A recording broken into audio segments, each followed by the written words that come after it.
Hello students, today we are going to learn about cell structure of ectocarpus.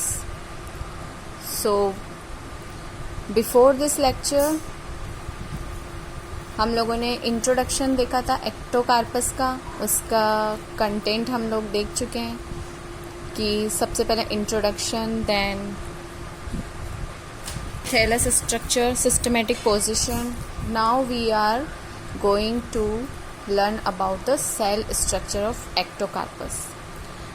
So in this lecture we will study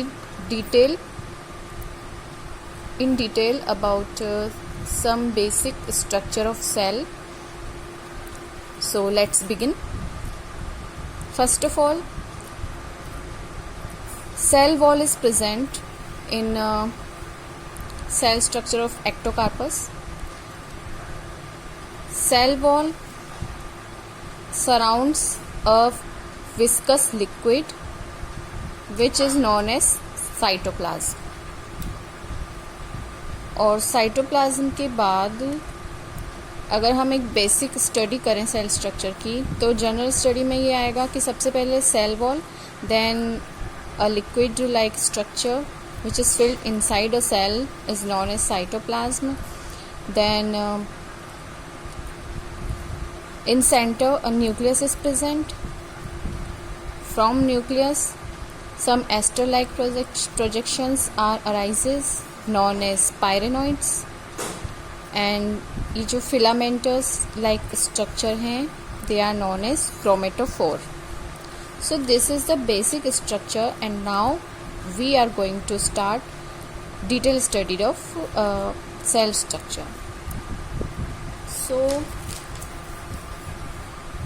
सबसे पहले Ectocarpus के जो filaments होते हैं that are made up of uninucleate rectangular और cylindrical cells. हम लोग देख रहे हैं जैसा कि डायग्राम में भी हमें दिख रहा है. Cell structure is what kind of? It is rectangular and cylindrical type. Then cell wall is differentiated into two parts.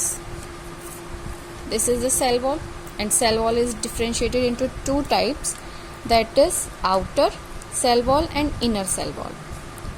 So outer cell wall is made up of gelatin like substance. So outer cell wall is what? Gelatinous layer, and it is made up of two substances that are alginine and fucoidin, and they make it a thick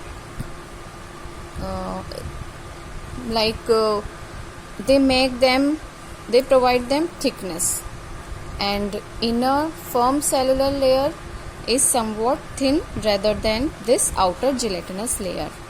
तो जो outer layer है gelatinous, वो तो होगी thick because of alginin and fucoidin, and जो inner firm cellulose layer है वो होती है thin as compare to outer one.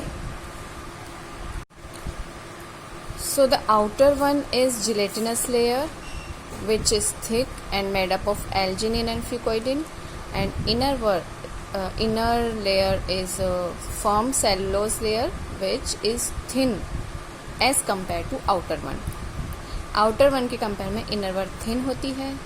Okay, अच्छे से ये कंसेप्ट आप लोग एकदम माइंड में फिक्स कर लीजिए, क्योंकि ये बेसिक कंसेप्ट है. अगर आपका बेसिक क्लियर होगा तो आगे आपको डिटेल स्टडी करने में इजी रहेगा. उसके बाद हम आते हैं साइटोप्लाज्म पे. तो ये तो चीज़ हम देख चुके हैं कि साइटोप्लाज्म जो है वो एक लिक्विड फ्लूइड लाइक स्ट्रक्चर होता है which is filled inside a cell, and it contain what?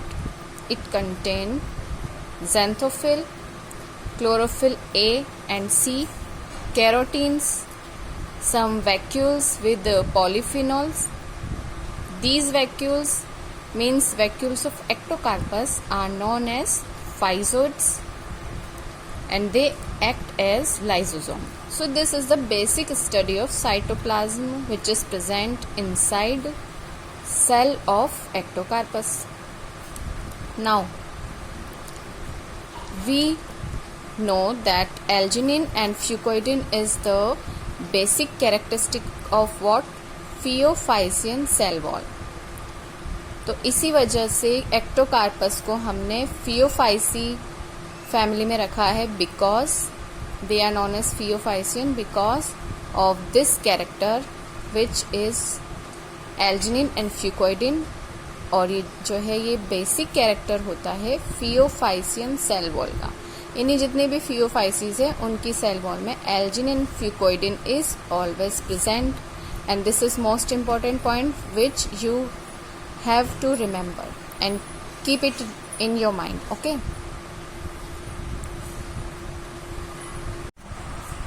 now again come to the structure of cell of ectocarpus. In this we can see several cytoplasmic strand like structure. Okay, so they grow towards center of the cell. अब ये जो central nucleus है इसमें से हम देख सकते हैं कि सम बैंड और स्ट्रैंड लाइक स्ट्रक्चर अराइज हो रहे हैं which are known as chromatophores. और जो क्रोमेटोफोर्स का नंबर होता है that varies species to species. Means Ectocarpus की जो एक स्पीशीज है उसमें ये नंबर हो सकता है 4 हो, तो दूसरी में 6 हो, तीसरी में 10 हो. इस तरह से नंबर जो है क्रोमेटोफोर का वेराइज हो सकता है in different species of ectocarpus. अब इसका जो शेप होता है ये its shape is what? Discoid and band like structure. band shaped होता है, discoid होता है. क्रोमेटोफोर से जो some projection like structures arise होते हैं that are known as pyrenoids. And in cell of ectocarpus, photosynthetic pigments are what?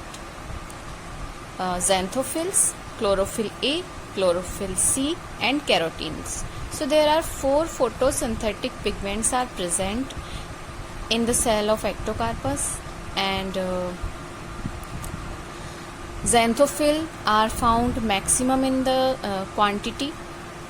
So they mask the green color which is due to chlorophyll A and C.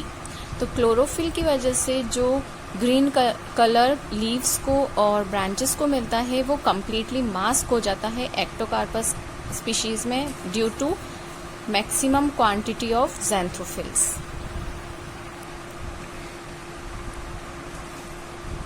Cytoplasm also contain some vacuoles, जो मैं आपको पहले भी बता चुकी हूँ, that are present with polyphenols, और इनके वैक्यूल्स को फाइसोड्स कहते हैं और ये लाइसोसोम की तरह से एक्ट करते हैं.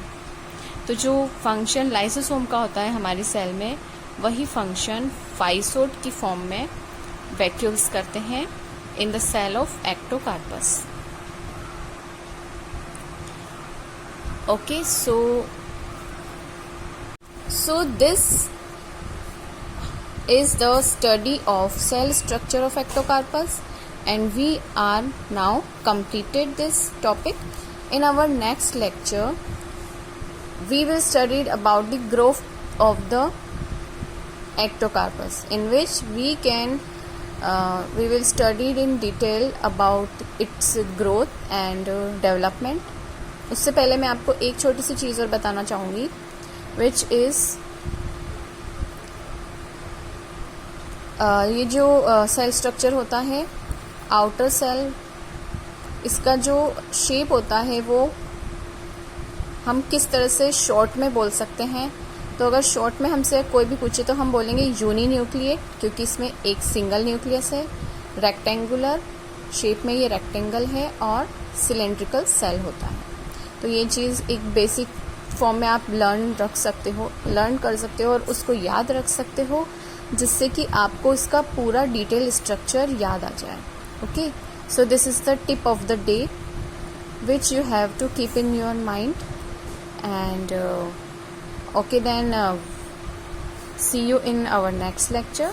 Till then, enjoy learning and happy learning.